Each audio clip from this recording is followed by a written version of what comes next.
Hello mga kagandang buhay! Dito po ako ngayon sa aming cattle farm. Diba nasabi ko po sa inyo nung nakaraan na i-cultivate po natin dito yung lupa natin dito dahil pwede pa pong tamnan ng mga mais para i-silage po natin. Pero ang problema, yung lupa po matigas. Kaya ayan po, ang ating bakong inarkila para po makultivate na ito ng ating agriculturist. Magkano kaya ang ating maaabot po? Magkano kaya ron yung per hour kasi 3.5? Magkano kaya yung mauubos natin dito para makultivate lang ito? So, ito lang ang na arado po. Wala pang 20 minutes. Panoorin nyo po, mga kagandang buhay.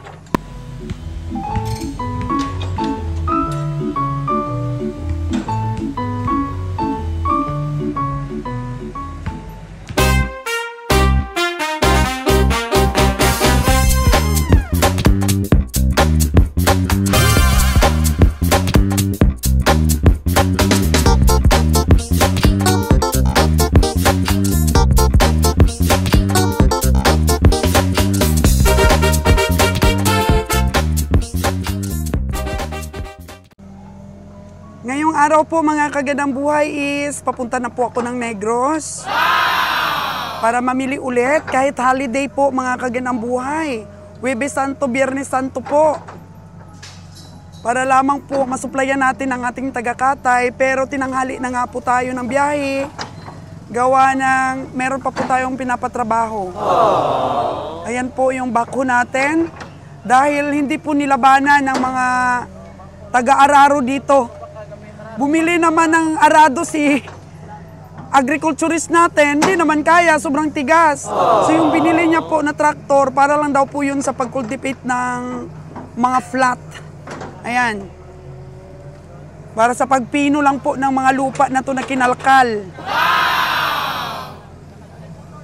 Imagine kung mag-cultivate po tayo ng lupa, mga kagandang buhay, 3.5 po ang gastos natin sa pagpapabakho. Pero 20 minutes pa lang po, ito na po yung kanyang nakalkal. Ayan na. Ayan na. Patrabahuhin po natin ito sa tao. Malaki din po pasweldo natin. Kaya hanggang doon pa po yan, hanggang doon. So medyo malapad-lapad po para po sa ating maisan. At unti-unti po mga kagandang buhay, makapag-umpisa po tayo ng, para sa pagkain ng ating mga baka.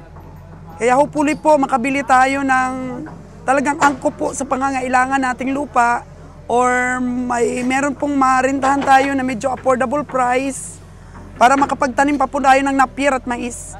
Pero sabi ko nga po kay Kabiang Roger, mas bet ko talaga po ang mais.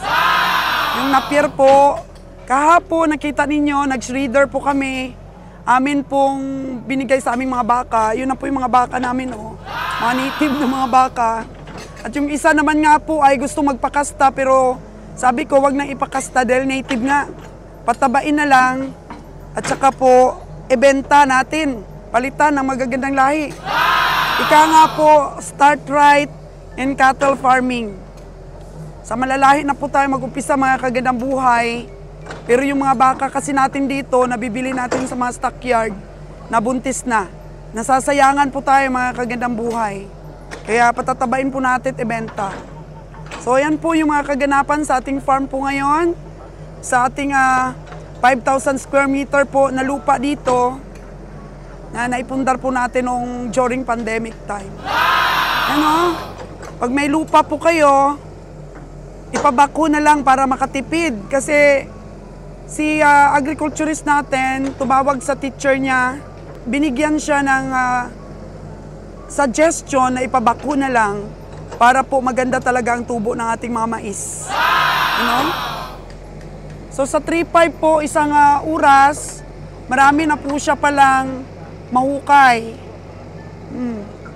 Marami na pala po siyang mahukay kasi nasa kulang-kulang 30 minutes. Ito na po yung kanya nahukay, medyo marami na.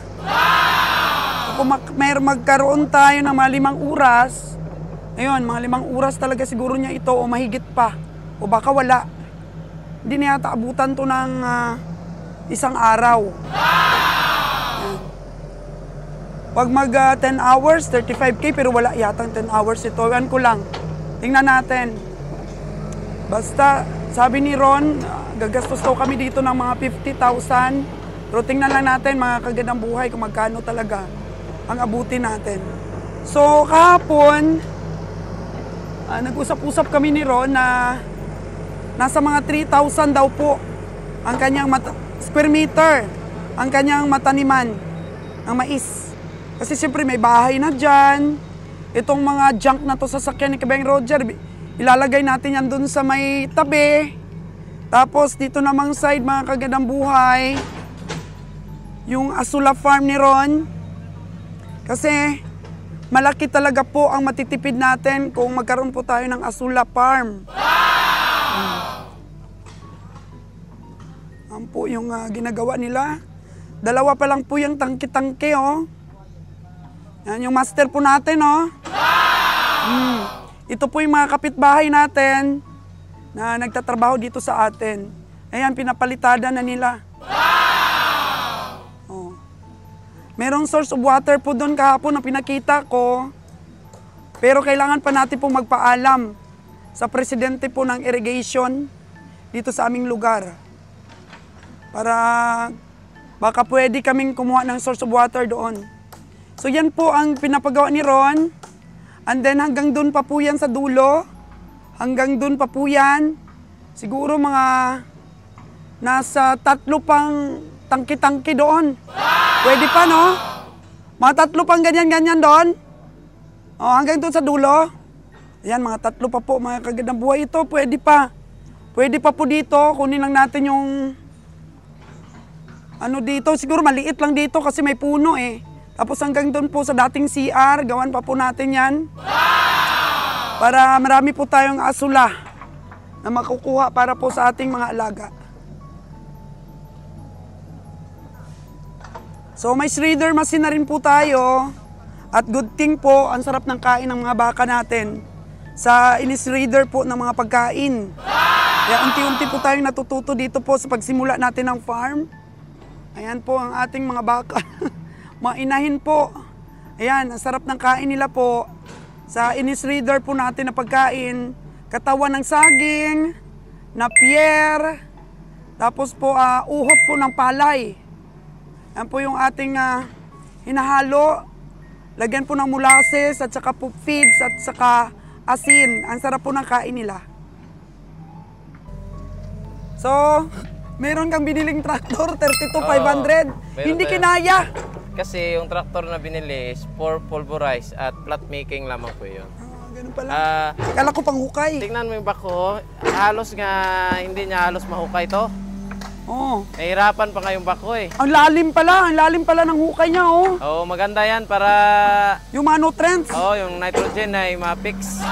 Oh, grabe pala, oh, lalim, niya. oh. Tapos, pag ganito na ito, na ano na niya, nahukay, traktor na yung pupulverize.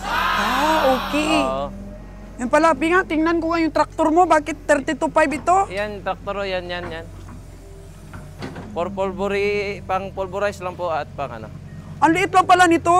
Maliit lang. Pero kayang-kaya na ito. At kung ikumpara mo ito sa mano-mano na pala at pala at rake, mas napakabilis ito. Ito yung blade niya, dalawa. Uy, ala. Tingnan mo yung blade niya, oh. Kaya, ang purpose pala nito, akala ko panghukay, hindi pala, pang pulverize lang pala. Pang pulverize ito. Ano itsura nito? Traktor na Yanmar. Yamada. Yan. Yamada. Good. Oh. Ayan pala. Good. Ganito pala ito, oh.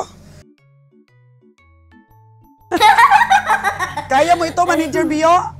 Oh, si Terbio yung ano natin ito, drive. Madali lang ito. Madali lang yan, Manager. Oh, madali lang. Hindi na pala siya pang store. Hindi na. Dito na pala siya. Dito na siya. All around. All around po si Manager Bio natin. Si Farmer Bio na siya ngayon. Oo. Hindi na siya Manager Bio sa store. Hindi na. Ka-Farmer Bio! Yan Yan. po. Kailangan kasi talaga nating gumasto at mamuhunan para tayo'y makatanim. Grabe naman ito. Ito dito. Anong gagawin mo dito? Pwede pa tong taniman? Dito manukan dito. Magagawa ako dito ng native na manukan na housing. Oh. Kasi yun may mga manok ako dito. Ito na pala yung manok niya. Native lang? Native lang. Tapos bibili ako ng RIR o Rhode Island Red na para kukunin ko lang yung lahi na mabilis mangitlog. Para umitlog sila ng mga 200 to 250 na eggs per year. Yan yung i-reach natin. Imagine mo native pero marami umitlog. Marami makaparami tayo.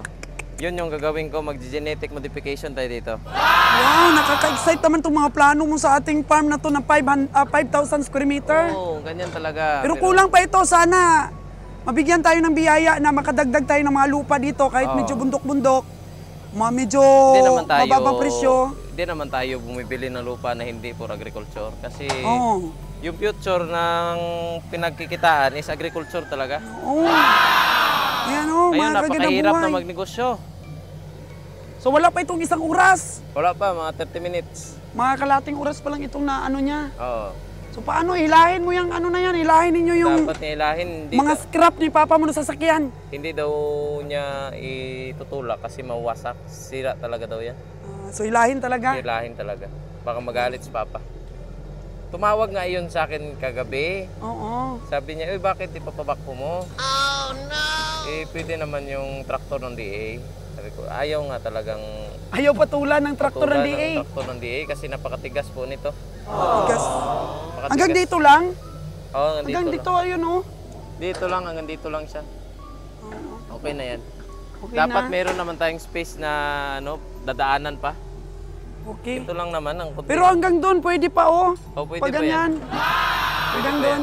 Ipahila mo muna ano kailangan na sasakyan. Sasakyan sana na si Manager Bio ang diyan, solusyon. Hindi, magpapahatid ako sa Iloilo kay Manager Bio. Ay sino diyan yung natira? Si Chimes ay naglako. Ay mamaya pag-uwi. Mamaya na lang pag-uwi. Kasi marami pa naman siyang uunahin, no? Oo, napakarami. So, ngayong araw lang pala na to, solve na to. Tapos na ito. Tapos, iiwanan muna namin to. Kunin namin yung mga malalaking mga bato. Then hopefully, buka ay mamayang gabi umulan. Para bukas, napakaganda na to daanan. Ang lalim ng ano niya, ang lalim ng... Napakaganda nga yan kapag malalim. Kaya, dati naman kasi ito, tinataniman naman ng mga unang may-ari. Tinataniman nila, pero mababaw lang talaga. Babaw lang, no? Tapos tinatanim lang nila dito, mga mais, ano lang naman. Ano ba, marami dun sa, sa Batangas na mga tae ng baka, bibili tayo? Bibili tayo. Kasi unang-una, kailangan ko tayo ng baka para dyan sa project nating Azulahan. Sa Asula, no? O gawin natin pillar material sa Kasi nutrienta sabi nila kaya pa daw yan ng 3 pang ganyan dito hanggang pakalsada. Kayang-kaya. Kaya sapat na sapat talaga yan, makatipid tayo ng feeds para sa ating mga bebe. At dito Manok. rin, makatipid din sa manok. Oo. Patanggal mo na yung bayabas, Hindi, kay Ubre daw yan eh. Ah, Bayabas daw ni Ubre yan. bayabas daw ni Ubrian, kaya dapat i-save. I-save daw, i-save. Sabi niya agad sa akin kagabi, huwag niyong yung bayabas. Wow. Okay. Okay ah. Sige, i-save natin ang bayabas. O sige, para pagpunta natin dito, may makukunan tayo ng bunga, Kasi ano? napakaano yan, hitik lagi sa bunga. Yan lang naman dito Ito. yung ito, wala pa to, bata pa to. Malaki kasi yung bunga nito. Malaki yan pala ito. Oo, yan Dapat kasi. may ini-spray ka dito para... Ay, di na kailangan. Di naman natin, it's not for commercial use. Ito naman is para lang sa ating lang. Kasi kaso lang, hindi mo makain yung bunga. Oo. Puno ng mga... Yan, yung kay unhealthy. Ubre na yan, yung puno ni Ubre ng bayabas, yan yung pinakamabunga talaga. Native lang yan. At saka yung doon, no? Oo. Malaki rin yun. So, yan po mga kaganang-buhay. Ang dami po naming mga improvements po na gagawin dito sa aming farm. Dami po kayong aabangan dito. Matuto po kayo sabay sa amin. Tapos i-expand pa po natin sa ibang mga lot na makikita natin in the near future. Kasi po dito sa channel ko, talagang ini-encourage ko at ini-inspire mga tao na mag-agriculture talaga. Mag-engage. Kailangan talaga kasi kailangan ng tulong ang agriculture. Napaka kapos sa mga sa mga tao na nag-agriculture. Kasi ngayon punta sa mga resort, magtrabaho, kung ano-ano ng mga magagarbong trabaho. wala na halos na may paki sa mga farmers. Yung kapitbahay natin doon, nag-harvest ka po ng 100 kilos na palaya. Oo, dyan. Tinuro ko nga sa'yo na yun. Oo, pero konti lang talaga rin nagtatanim dito, no? Ang daming bakanting lote. Kunti lang kasi unang-una, summer ngayon. Wala silang source of water dito halos. So dito sa channel natin, magkumpanya tayo na makahikaya tayo ng mga tao na may hilig din sa agriculture pero hindi pa nila naisakatuparan, puro plano lang. So dito sa ating channel, magkakaroon sila ng mga ideas, pag nakita nila medyo successful, mai-encourage sila, mai-inspire. Unahin muna natin to. Oo. Kasi kawawa dito yung mga dadaling mga hayop kapag wala tayong ipapakain talaga. Kailangan talaga natin tong pagsikapan. So ayaw ko rin mag-cultivate ng mga lupa ng iba na taniman natin. Kailangan talaga atin na mismong lupa. Oo, kasi Sayang. Gagasto ka lang rin naman sa lupa pa ng iba. Oo. 'Di ba? Mas maiging sa ating lupa para sulit ang gastos. Manager Bio, may lupa ka pa doon sa inyo? I-cultivate natin? Wala daw sabi ni Manager Bio.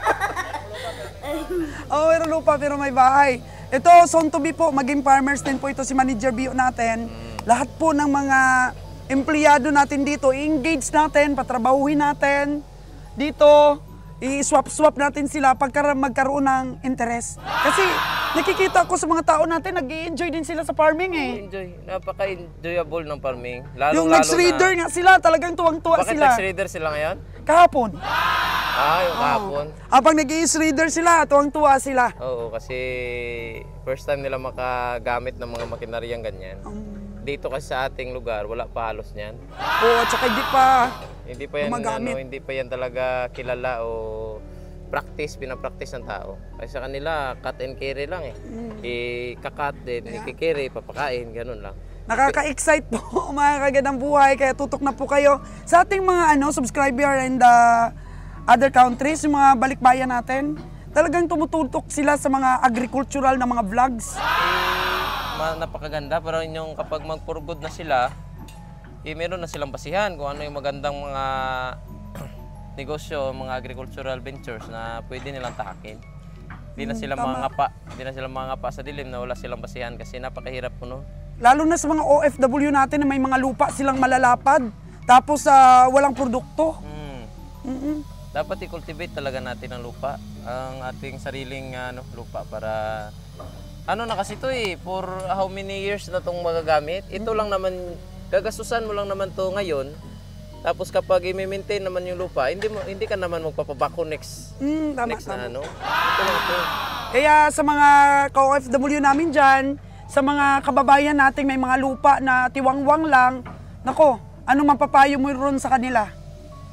Kapag mga OFW, kapag feeling ninyo is nakatipon na kayo ng puhunan, then ready na yung knowledge, magsimula na kayo, wag na kayong wag nyo na ipatagalin.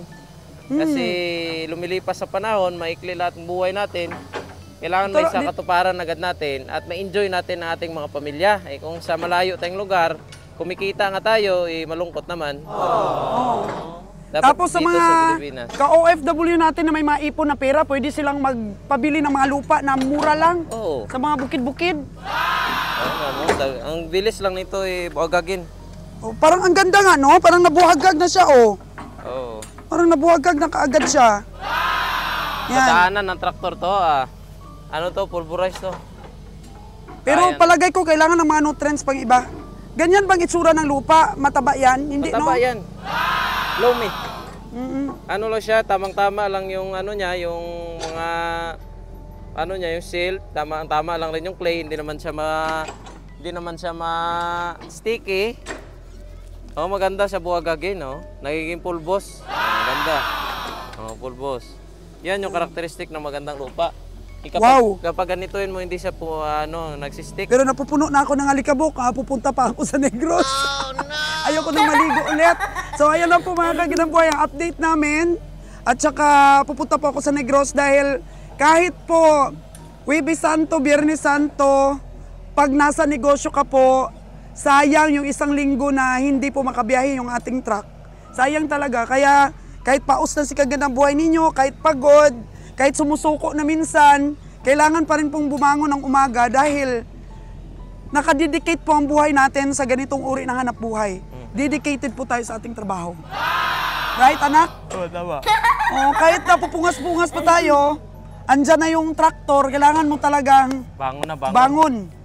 Kahit na medyo mabigat ang katawan, mga kagandang buhay, kahit hindi po basta-basta ang mga agrikulturista natin. Yung mga farmers natin, hero po sila. Sila po tagahatid ng pagkain. Stay tuned mga kagandang buhay for more updates.